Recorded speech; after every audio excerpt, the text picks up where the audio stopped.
Hello everyone. तो आज हम करने जा रहे हैं अपने acceptance of deposits by companies के सेकंड पार्ट का रिवीजन। पहले पार्ट में हमने डिपॉजिट्स क्या होते हैं वो देख लिया था, डिपॉजिट्स क्या नहीं होते वो देख लिया था, सिक्योर्ड एंड अनसिक्योर्ड डिपॉजिट्स देख लिया था, और एलिजिबल कंपनी देख ली थी, और जो आपके एग्जेम्प्टेड कंपनीज थी वो भी देख ली थी। तो आज हम देखने जा रहे हैं सेक्शन नंबर 73 एंड सेक्शन 76 और जो सीलिंग लिमिट्स वगैरह हैं वो। तो चलिए सबसे पहले चलते हैं सेक्शन 73 पे। तो सेक्शन 73 जो आपका है वो है आपका provisions regarding acceptance deposits from members. तो सेक्शन 73 में आपके वो रूल्स और कंडीशंस दे रखी हैं जो आपकी जब आप मेंबर से डिपॉजिट लेते हैं तो आपको सेटिस्फाई करनी होती हैं, और काफ़ी ज़्यादा जो आपकी कंडीशंस हैं वो जो पब्लिक से लेते हैं, पर जब पब्लिक से डिपॉजिट लेते हैं उससे सेम है दोनों। तो काफ़ी कंडीशंस हैं जो दोनों में पब्लिक और deposits from members and deposits from public दोनों में सेम है। तो वही, तो जो सेम है उनको हम साथ में देखते हुए चलेंगे दोनों में। तो चलिए शुरुआत करते हैं। तो सबसे पहले है कि आपको अगर मेंबर से डिपॉजिट लेना है तो आपको एक रिजोल्यूशन पास, तो मेंबर से आपको डिपॉजिट लेने के लिए आपको पास करना पड़ता है ऑर्डिनरी रिजोल्यूशन, ठीक है। और उसके बाद यही सेम चीज़ आपको जब पब्लिक से डिपॉजिट लेते हैं आप तब भी आपको रिजोल्यूशन पास करना पड़ता है, और तब पास करना पड़ता है आपको स्पेशल रिजोल्यूशन जनरल मीटिंग में, ठीक है। उसके बाद हम आते हैं सेकेंड पॉइंट पे। तो आपका सेकेंड पॉइंट है issuance of a circular containing statement. तो आपको डिपॉजिट लेने से पहले एक सर्कुलर इशू करना पड़ता है जिसमें आपकी स्टेटमेंट होनी चाहिए। तो company is required to issue a circular to its members including their in a statement showing the financial position of the company, credit rating obtained, total number of depositors, आपके कितने अमाउंट ड्यू टुवार्ड्स डिपॉजिट्स, ये सब चीज़ें आपकी जो भी हैं ये सब आपकी उसमें स्टेटमेंट में होनी चाहिए, और ये आपको सर्कुलर इशू करना होता है। और सर्कुलर आपको ये सभी मेंबर्स को इशू करना होता है रजिस्टर्ड पोस्ट से या फिर आपका स्पीड पोस्ट से या फिर आपका इलेक्ट्रॉनिक मोड से, फॉर्म नंबर DPT 1 में। वहीं आप अगर पब्लिक से डिपॉजिट ले रहे हैं तो आपको सर्कुलर नोटिस को एडवर्टाइजमेंट फॉर्म में न्यूज़पेपर में कंपलसरी है पोस्ट करना। So an eligible company intended to invite deposits is required to issue a circular in the form of an advertisement in DPT 1. Such advertisement shall be published in English newspaper and in vernacular language जहाँ पे आपका office situated है। तो अगर आप members से ले रहे हैं तो आपको कंपलसरी नहीं है न्यूज़पेपर में पब्लिश करना, वहीं अगर आप पब्लिक से ले रहे हैं तो फिर आपका ये कंपलसरी है। और अगर पब्लिक के केस में अगर आपकी कंपनी की वेबसाइट है तो वेबसाइट पे भी प्लेस करना कंपलसरी है। और ये आपका वेबसाइट एडवर्टाइजमेंट जो है वो आपका अथॉरिटी के बाद होना चाहिए, बोर्ड की। जो आपका ये एडवर्टाइजमेंट है सर्कुलर है, ये मेंबर्स को इशू करने से 30 डेज़ के अंदर आपको इसको रजिस्ट्रार के पास ही फाइल करना होता है, इसकी एक कॉपी। और जो आपका ये वैलिडिटी है इस एडवर्टाइजमेंट की, ये आपकी रहेगी 6 महीने तक। 6 महीने तक आपके फाइनेंशियल ईयर के क्लोजर से या फिर आपकी जो डेट होगी जनरल मीटिंग की, एनुअल जनरल मीटिंग की, उस डेट तक। इन दोनों में से जो भी आपका पहले होगा तब तक आपकी एडवर्टाइजमेंट वैलिड रहेगा। और आप फ्रेश एडवर्टाइजमेंट आपको इशू करना है हर साल जब भी आप डिपॉजिट्स मंगवाते हैं। और सेम इसी तरीके से आपका प्राइवेट कंपनी में भी यही है।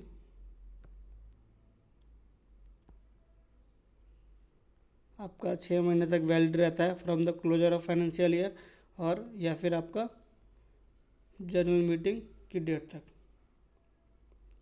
और वहीं आपको सर्कुलर फाइल करना होता है और ROC को आपको मेंबर्स को सर्कुलर इशू करने के 30 डेज़ के अंदर अंदर।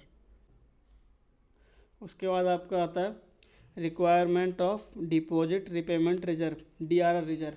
तो किसी भी कंपनी को डिपॉजिट्स चाहे मेंबर से लेने हो चाहे पब्लिक से लेने हो, उससे पहले the company is required to deposit on or before 30 April each year.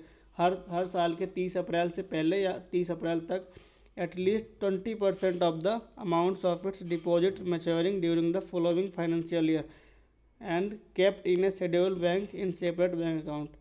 तो कंपनी को एक DRR रिजर्व आपका एक अकाउंट में रखना होता है।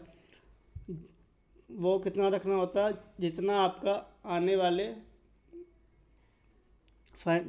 आने वाले फाइनेंशियल ईयर में आपके डिपॉजिट्स मैच्योर होने वाले हैं, उसका एटलीस्ट 20% आपको DRR रिजर्व बना के रखना होता है।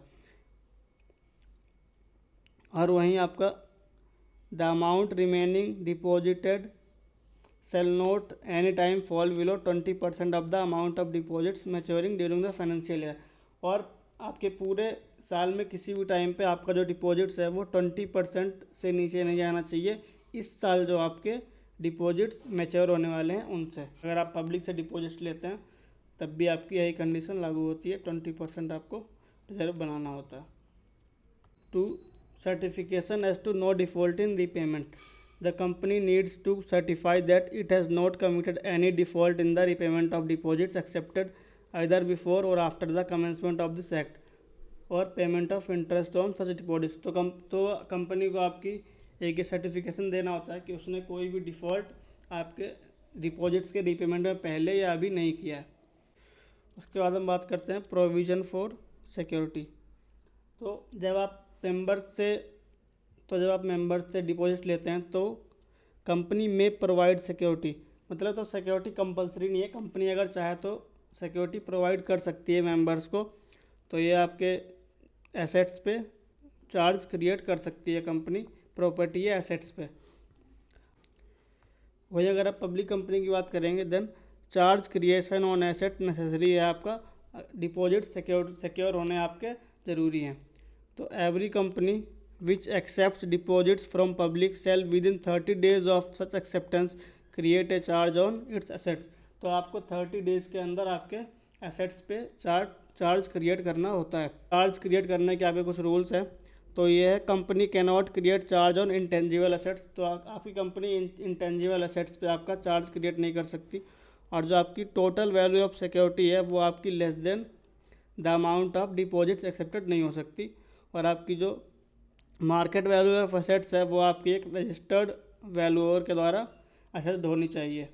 उसके बाद हम बात करते हैं जो कुछ प्राइवेट कंपनीज़ को इन जो रूल्स हैं उनसे एक्सेप्शंस है उनकी।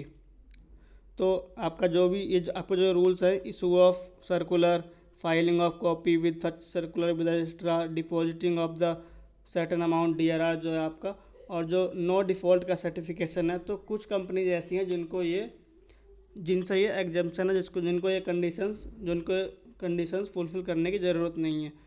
तो पहली कंपनी है which accepts from its members money not exceeding 100% of the aggregate of the paid up share capital, free reserve and security premium reserve.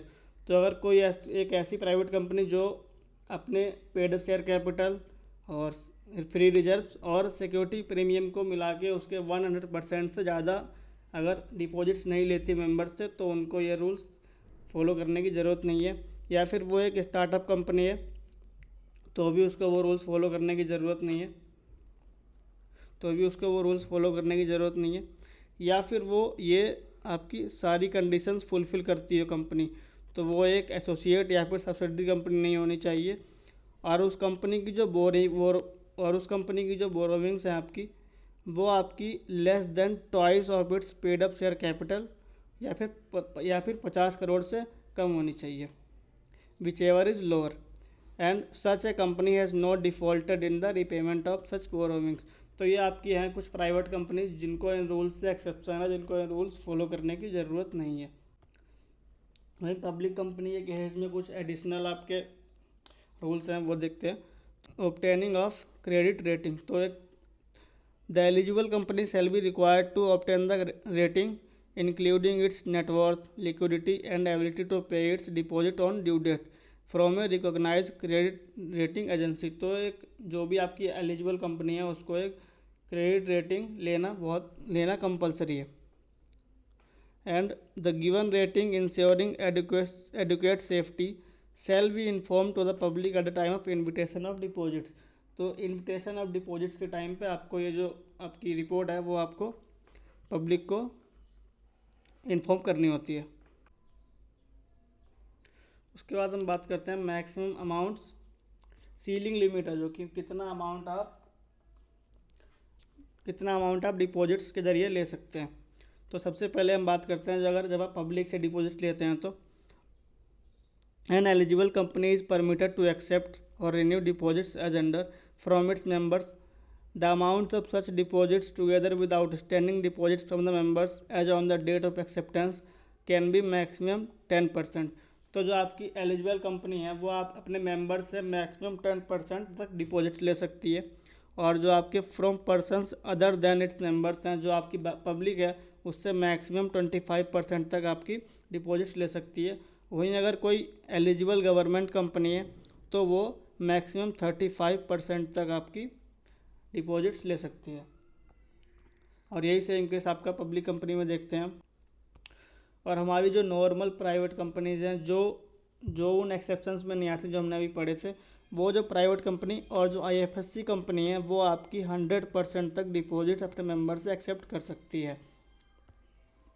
और ये आपकी जो 100% जो ये लिमिट है आपकी वो उन कंपनीज़ पे लागू नहीं होती है। जो भी आपकी प्राइवेट कंपनी है, जो स्टार्टअप कंपनी है, जो अभी 10 ईयर्स हुए हैं उसके इनकॉर्पोरेशन से, मतलब 10 ईयर के अंदर अंदर जो अभी इनकॉर्पोरेट हुई है, या फिर ऐसी कंपनी जो ये सारी कंडीशन फुलफिल करती है, जो एक एसोसिएट कंपनी नहीं है, सब्सिडरी कंपनी नहीं है, of such company from banks और फाइनेंशियल इंस्टीट्यूशंस और any body corporate is less than twice of its paid up share capital और 50 crore which ever is less. And उस कंपनी ने कोई भी डिफ़ॉल्ट नहीं किया है बोरोविंग को रीपे करने में।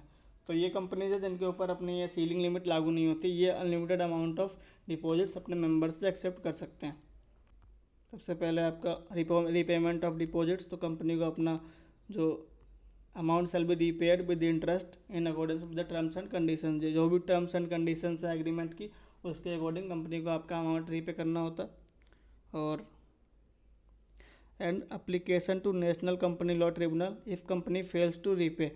In case company fails to repay the deposit or part thereof or any interest thereon, the depositor concerned may apply to NCLT for an order directing the company to pay the sum due or for any loss damage incurred by him as a result of such non-payment, and for such other orders the NCLT may deem fit। तो अगर company repay करने में fail होती है तो जो भी आपका जो भी डिपॉजिटर है वो NCLT को आपको अप्लीकेशन दे सकता है।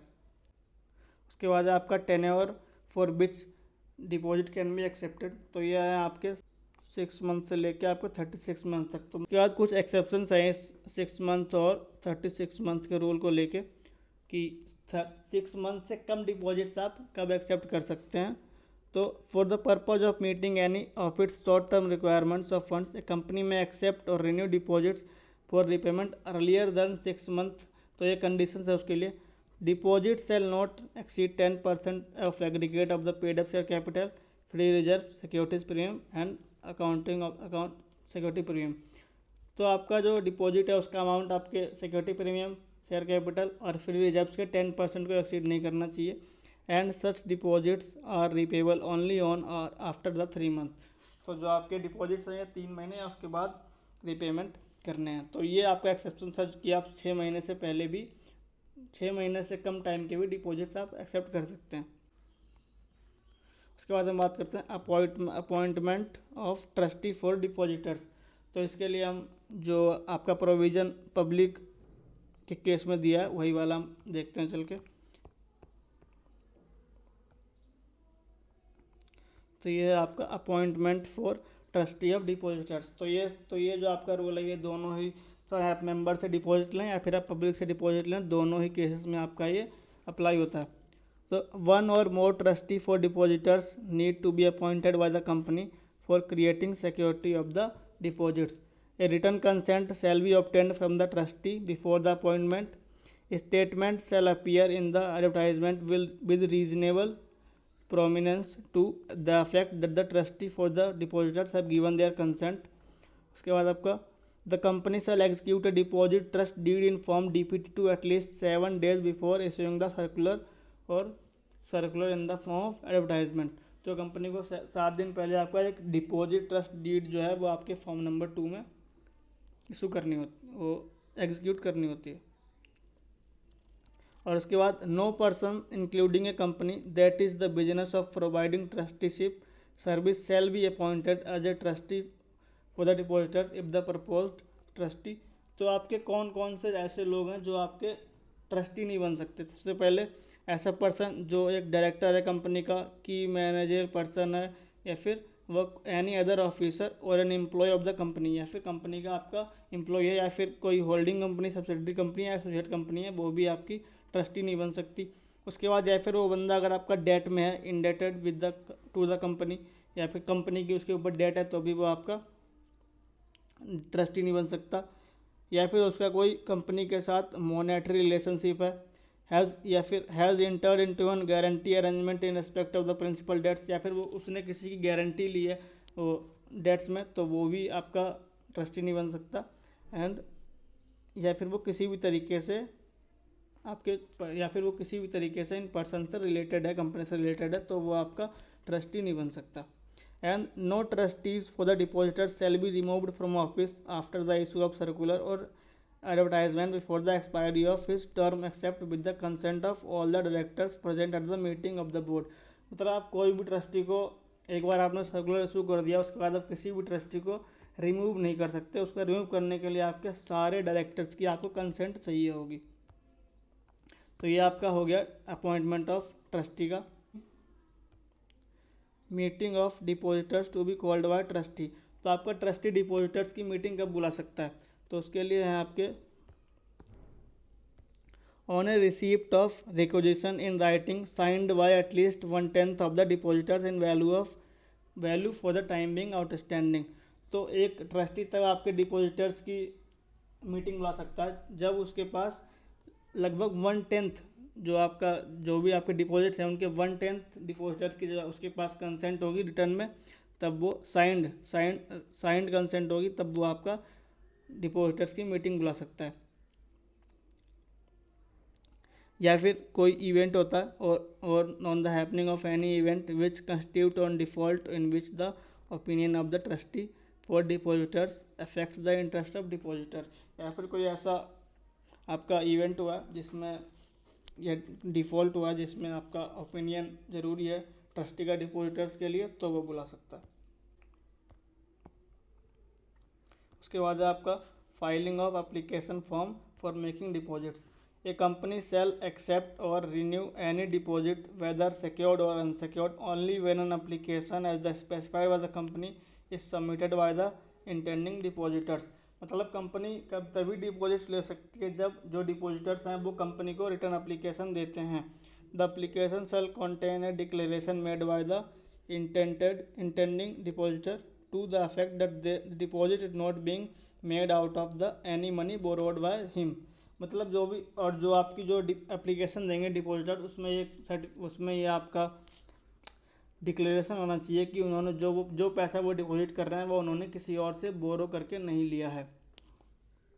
और यही सेम आपका जब आप पब्लिक से डिपॉजिट लेते हैं तो भी आपका सेम रूल है, वो भी हम एक साथ ही देख लेते हैं। तो ये हमने ये भी कर लिया, tenure for which deposit can be accepted. तो वही है आपका मैक्सिमम 6 महीने और मिनिमम 6 महीने और मैक्सिमम आपके 36 मंथ। और एक्सेप्शन से मैंने पढ़ लिए हैं किस केस में एक्सेप्शन है। और उसके बाद हम बात करते हैं फाइलिंग ऑफ एप्लीकेशन। तो ये हमने पब्लिक कंपनी के केस में भी ये दोनों सेम ही है। आपको जब आपके डिपॉजिटर्स कंपनी को एप्लीकेशन देंगे तभी वो डिपॉजिट ले सकती है, और उसमें एक डिक्लेरेशन होना चाहिए कि जो भी वो डिपॉजिट कर रहे हैं पैसा वो उन्होंने किसी और से बोरो करके नहीं लिया। और जो आपके डिपॉजिट्स हैं वो जॉइंट नेम्स में हो सकते हैं, मैक्सिमम 3 जॉइंट्स होल्डर्स आपके हो सकते हैं डिपॉजिट्स में।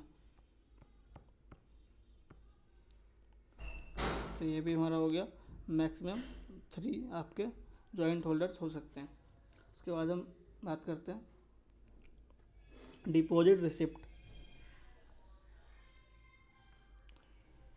Within a period of 21 days from the date of receipt of money or realization of check or date of renewal, the company is required to furnish a deposit receipt to the depositor of the agent or his agent. तो 21 days के अंदर अंदर company को जो deposit receipt है वो depositor को या फिर उसके एजेंट को देनी होती है।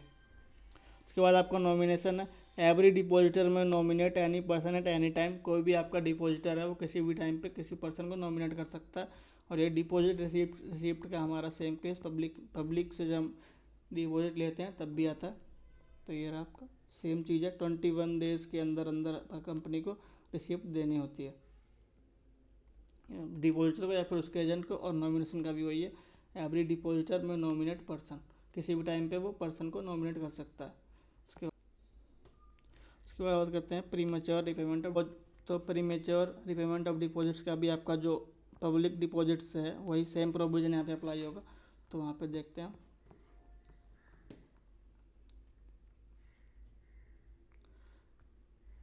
तो ये है आपका premature repayment of deposits after the expiry of 6 months but before the actual date of maturity if a depositor request for premature repayment the rate of interest payable shall be 1% less than the rate which would be payable for the period for the which the deposit has actually run।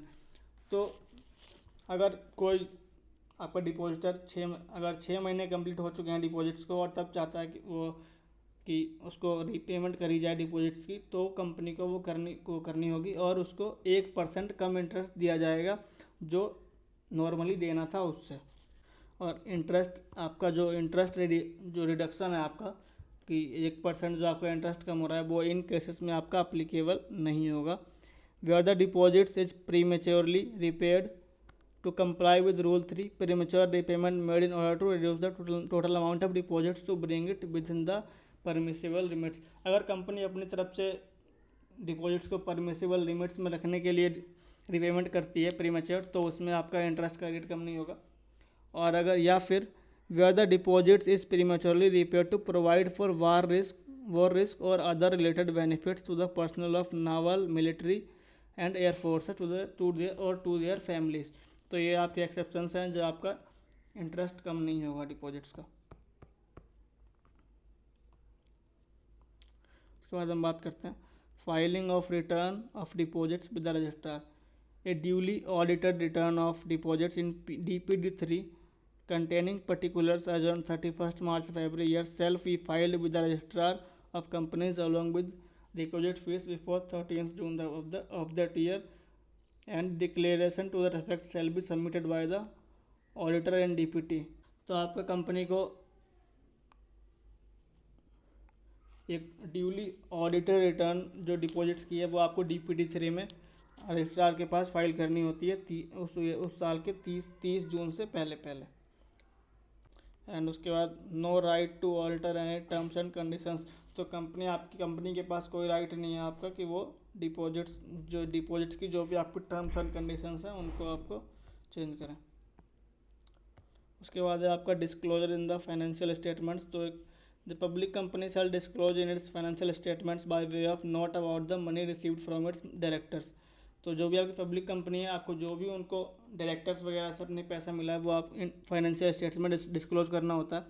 And in case of a private company it shall disclose in its financial statements by way of note about the money received from the directors और the relatives of the directors. और जो private company होती हैं उनको भी अपने financial statement में disclose करना होता है अगर उन्होंने डायरेक्टर्स या फिर डायरेक्टर्स के रिलेटिव से कोई भी पैसा लिया है।